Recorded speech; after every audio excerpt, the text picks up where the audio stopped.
മലയാളം ആത്മാർത്ഥമായി കാത്തിരിക്കുന്ന ഒരു സിനിമയുണ്ട്. മലയാളി എന്നും നെഞ്ചേറ്റുന്ന വിഖ്യാത കലാകാരന്റെ തൂലികയിൽ പിറന്ന രണ്ടാമൂഴം ചലച്ചിത്രമാകുന്നത് കാണാൻ കൊതിക്കാത്തവർ ആരുമില്ല എന്ന് തന്നെ പറയാം. MD വാസുദേവൻ നായരുടെ രണ്ടാമൂഴം വായിച്ച ഓരോ സഹൃദയനും ഉള്ളിൽ കൊണ്ടു നടക്കുന്ന ആഗ്രഹമാണ് അഭ്രപാളികളിലും അത് കാണണമെന്നത്. തലമുറകളുടെ വ്യത്യാസമില്ലാതെ നിലനിൽക്കുന്ന ആഗ്രഹമാണിത്. രണ്ടാമൂഴം സിനിമയാകുമോ? ഇത് ചോദിക്കാത്തവരായി ആരുണ്ട്? ആ ചോദ്യത്തിന് ഉത്തരമുണ്ടായിരിക്കുന്നു ഇപ്പോൾ. ഇതിഹാസ തുല്യമായ രണ്ടാമൂഴം വെള്ളിത്തിരയിലും നിറഞ്ഞാടാനുള്ള സാധ്യതകൾ വർദ്ധിച്ചിരിക്കുകയാണ്.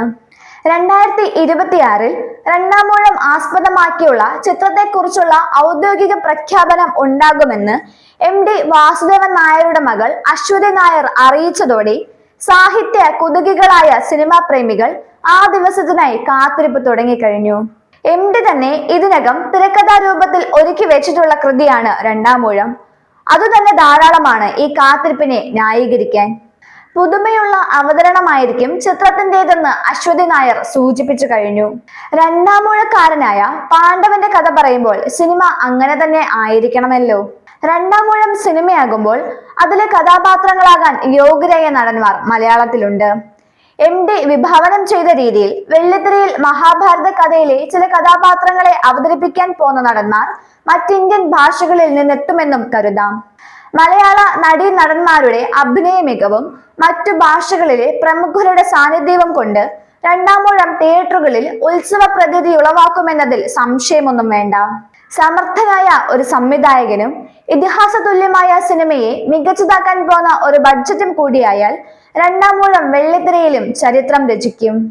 MD ആശിച്ച രീതിയിലുള്ള മികവുറ്റ സൃഷ്ടിയാകാൻ രണ്ടാമൂഴം തയ്യാറെടുക്കുകയാണെന്ന് തന്നെ നമുക്ക് കരുതാം. രണ്ടാമൂഴം സംവിധാനം ചെയ്യാൻ സാധ്യതയുള്ളവരുടെ കൂട്ടത്തിൽ രാജമൗലിയുടെ പേരും പറഞ്ഞു കേൾക്കുന്നുണ്ട്. ഭീമനായി മോഹൻലാലും എത്തിയേക്കും എന്നും സംസാരമുണ്ട്. മമ്മൂട്ടിയും ഉണ്ടാകും. എന്തായാലും നടീ നടന്മാരും സംവിധായകനും നിർമ്മാതാവുമൊക്കെ ആരായിരിക്കുമെന്നത് വരും ദിവസങ്ങളിൽ അറിയാൻ കഴിഞ്ഞേക്കും. രണ്ടാമൂഴം സിനിമയാകുന്നു എന്ന വാർത്തകൾ ഇതിനു മുമ്പും പലരും പലവട്ടം പറഞ്ഞു നടന്നിരുന്നു. ഇടയ്ക്ക് സംവിധായകൻ VA ശ്രീകുമാർ ചിത്രം അഭ്രപാളികളിൽ എത്തിക്കാൻ ശ്രമിച്ചുവെങ്കിലും വിവാദങ്ങളും കോടതി കയറലുമൊക്കെയായി ആ പ്രതീക്ഷ അകാലത്തിൽ അസ്തമിച്ചു. വിവാദങ്ങളെ തുടർന്ന് MD തിരക്കഥ തിരികെ വാങ്ങുകയും പിന്നീട് അത് ഹരിഹരനെ ഏൽപ്പിക്കാൻ സാധ്യതയുണ്ടെന്നുമൊക്കെയുള്ള വാർത്തകൾ മാധ്യമങ്ങളിലൂടെ മലയാളികൾ കേൾക്കുകയുണ്ടായി. എങ്കിലും ക്രിയാത്മകമായ ഒന്നും പിന്നീട് സംഭവിച്ചില്ല. രണ്ടാമൂഴം സിനിമയാകുന്നു എന്ന് അശ്വതി നായർ തന്നെ അറിയിക്കുമ്പോൾ മുമ്പെങ്ങുമില്ലാത്ത പ്രതീക്ഷയ്ക്കാണ് അത് തിരി തെളിയിക്കുന്നത്. രണ്ടാമൂഴം സിനിമയാകണം എന്നാശിക്കുന്ന പ്രേക്ഷകർക്ക് ഇതൊരു ആശ്വാസമാണ്. കൂടുതൽ വിവരങ്ങൾ ഉടനെ ഉണ്ടാവുമെന്ന് വിശ്വസിക്കാം.